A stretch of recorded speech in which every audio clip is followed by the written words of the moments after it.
Dave. And we are live. Evening, Dave. Hello, John Schulten. Where are you hiding, John? There you are. You're in the boardroom, are you? Okay. Yeah, you're live. That's great. We're live, yeah. Good evening, everyone. Dana's given me the gavel tonight, so call the meeting to order. This is the June 2nd meeting of the Long Point Region Conservation Authority, and it's being a Zoom virtual meeting. I have to remind everyone that this meeting is being recorded and live streamed on our YouTube channel. Are there any additional agenda items?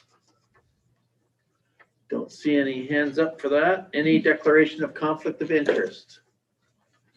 Moving on, Madam Clerk, nothing there. Minutes of the previous meeting. This is the meeting of May 5th, 2021, pages 1 through to 8. Any comments or questions with respect to those minutes? Don't see anybody with a hand up for those, so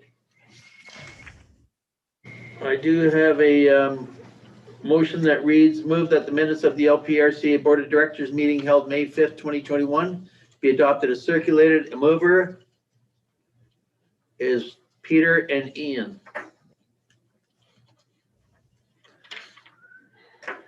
Those in favor? That is carried. Thank you. Now moving to the minutes of May the 19th, 2021. Any questions with respect to those minutes or discussion that has to be noted? Pages 9 and 10, rather short meeting. Don't see any hands up for questions, so move that the minutes of the LPRCA Board of Directors meeting held May 19th, 2021 be adopted as circulated. A mover? I'll move it. John Schultz, the mover, seconded by Robert. Robert. No, that's Tom. We'll go with Tom. Those in favor? That is carried. Thank you. And we have no business arising from the previous minutes. Review of committee minutes, we have none. And correspondence, there is none. Moving to development applications, and I will call on Leanne Mothy to make the presentation of that report. Leanne. Good evening, everyone. LPRCA staff have approved 16 applications for development through the General Manager's Delegated Approval Authority since the May Board of Directors meeting. The report summarizes the location and the nature of the development for each application. The map that follows also provides a visual of where in the watershed the approvals have been granted. This report has been provided for your information. Respect to those applications, 16 of them there. I don't see any hands up for that, so the motion reads. Wait, Peter. Oh, Peter, sorry, I didn't see your hand there. Go ahead. Thank you, Mr. Chair. Just find it interesting, 101-21, live crib wall. Do we see many of those going in, and why or why not? For application 101-21, that is the first one that I have seen in our watershed in the 5.5 years I've been here. People in the area down on that east quarter line, kind of when you're getting to Port Dover, there's a bit of erosion, and if you've traveled that portion, it's very visible from the road. So the landowner has hired someone, and that was their suggestion to help stop that erosion. Okay, Peter. So Yeah, I know I just found it interesting. That's all. Thank you. 9 of the 16 applications there are with respect to hardening of the shoreline in Haldeman, and that's pretty significant. So a mover and a seconder for that the LPRCA Board of Directors received Section 28 regulation applications report May 25th, 2021 as information. Mover? Stewart and Valerie. Those in favor? That's carried. Thank you.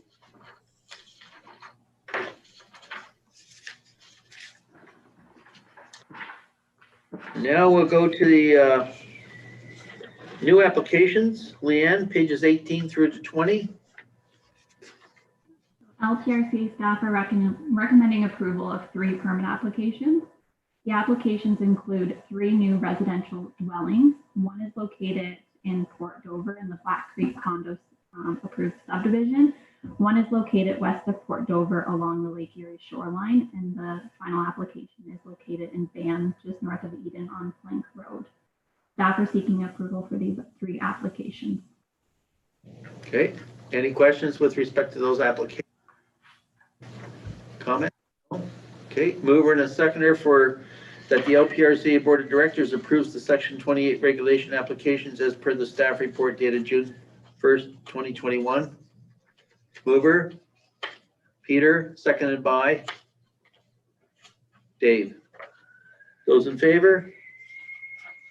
Carried, thank you.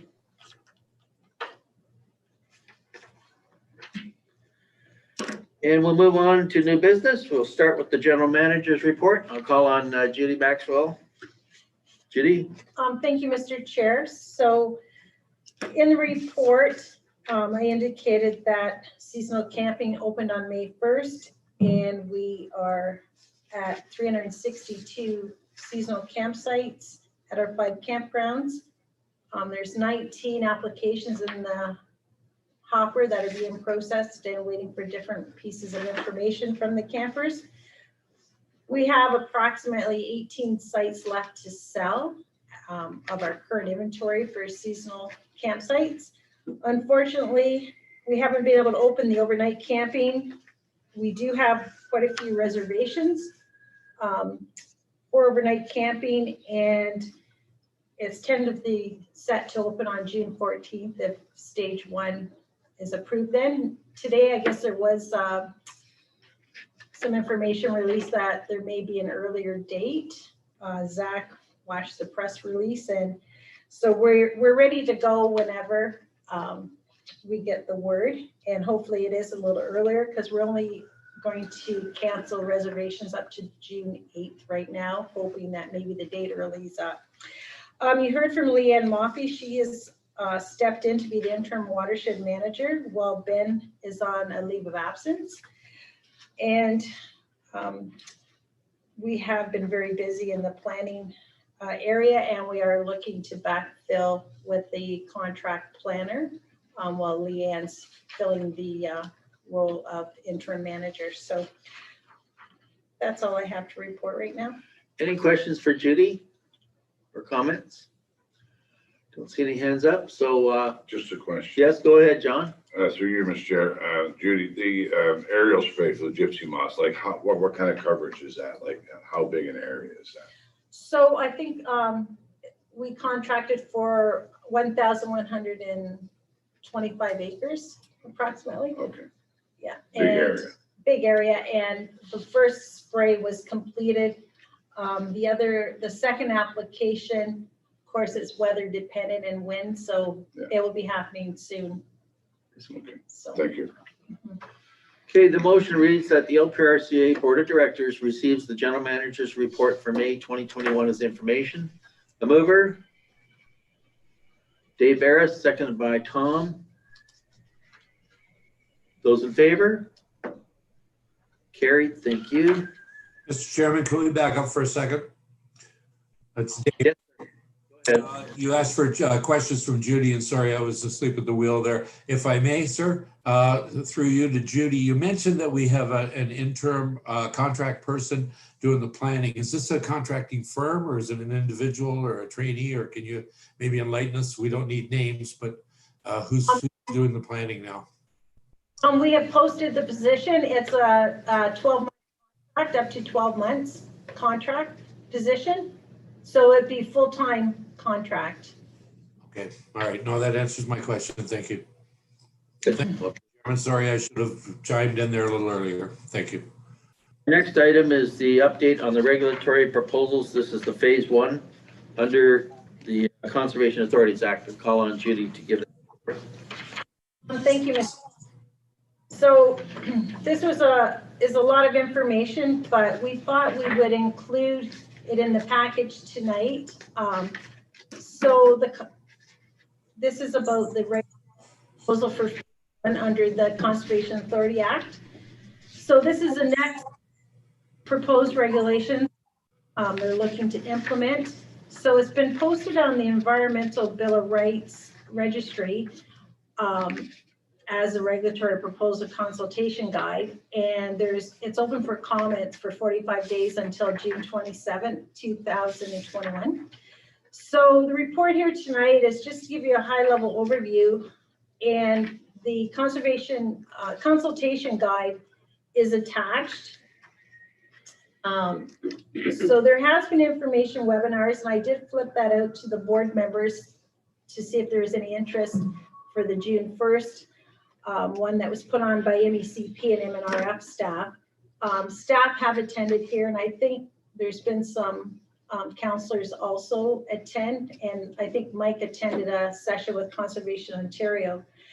So we are in the process of analyzing and compiling comments for the board to consider for submission before the June 27th deadline. We're proposing that we hold a special board Zoom meeting to later in June. Just we need more time as we're just still working through this to get a report together for the board to consider. Conservation Ontario will be sending comments in on behalf of all the CAs, but we also felt that we should do our own submission as Long Point to the registry, so we'll be doing that. So at first glance, there's going to be a lot of additional work that will be needed up front to transition into the new regs. Just seeing what's there and just sort of give you an idea. It's going to be mandatory to do management plans for each property that we own. We have to do a core watershed-based resource management strategy.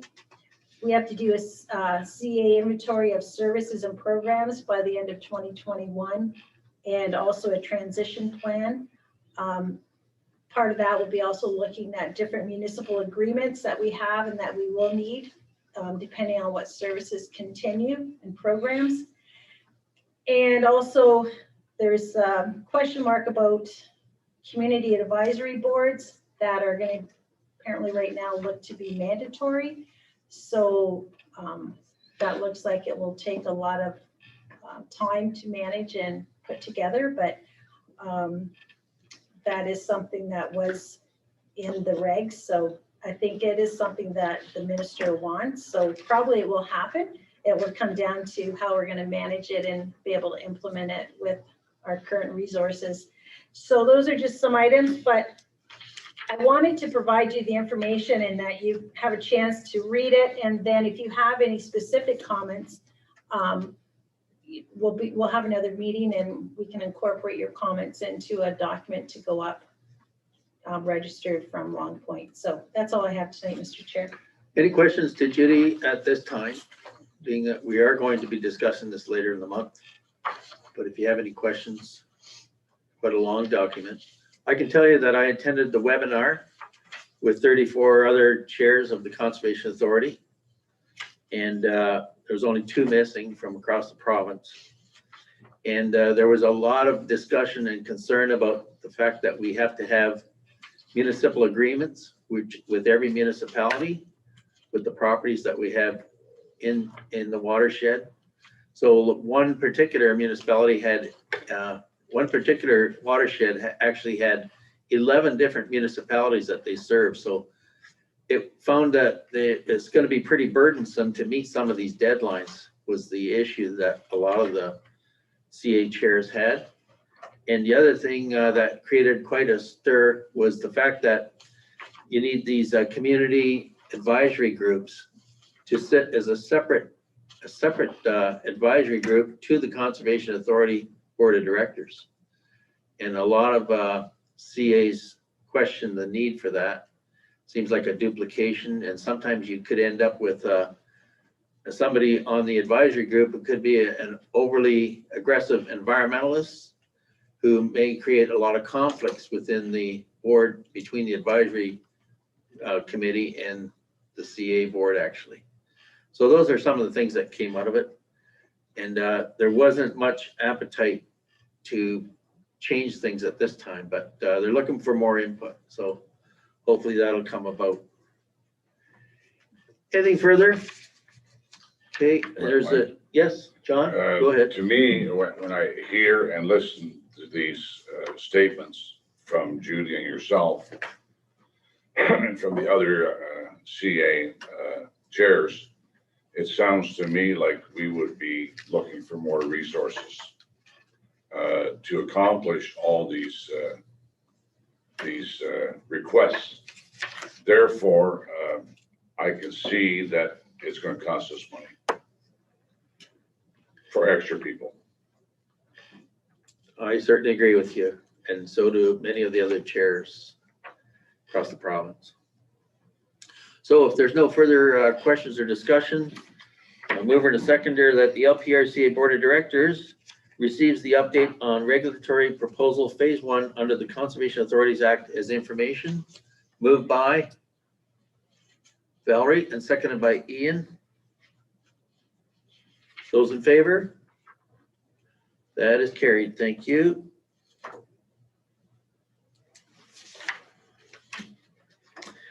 And moving on to the workplace violence and harassment policy, we're looking for Aaron to do that presentation. Aaron. Thank you, Mr. Chair. So the authority's current workplace harassment and discrimination policy was approved on December 20th, 2017, and it's currently included as part of the LPRCA personnel policy, and it can be found in attachment 1 to this report. The Joint Health and Safety Committee met on May 20th, and the committee approved the draft workplace violence and harassment policy, which can be found as attachment 2 to this report. Further, the committee recommended the draft workplace violence and harassment policy be sent to the board of directors for consideration of approval. The policy as presented meets all of the requirements set out in the Occupational Health and Safety Act. A couple highlights here of the policy. In section 2, you'll see that the responsibilities have been expanded from manager and supervisor to employer/general manager, manager and supervisor, and employee. In section 3, this is new to the policy. It's training, and this communicates the authority's obligation to provide training to all employees on workplace harassment and violence. In section 5, this is new to the policy as well. It's the review period, and it requires that the policy be reviewed annually by the Joint Health and Safety Committee, and upon updates, requires the committee to update the policy to be in compliance with the Occupational Health and Safety Act. The definitions have been expanded to include prevention and intervention and assessing risks.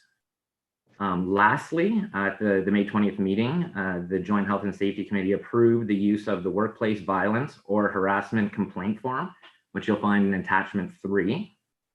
And the workplace violence risk assessment, which you'll find in attachment 4. If approved by the board, the workplace violence and harassment policy will become a standalone policy outside of the personnel policy.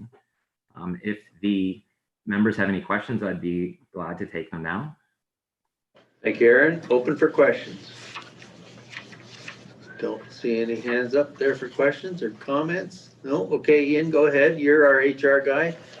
Well, I was just going to give my stamp of endorsement, Aaron. I think it's a well-written policy and pleased to see that it'll be regularly reviewed. So I think it was well done, and I'd be happy to move your report. Thank Seconder for the report. I'll pass that on to the Joint Health and Safety Committee. Robert's the seconder. Okay. Moved by Ian, second by Robert, that the LPRCA Board of Directors remove section 1.2 from their Long Point Region Conservation Authority personnel policy, and that the LPRCA Board of Directors approves the LPRCA workplace and harassment policy as presented. Those in favor? That is carried. Thank you.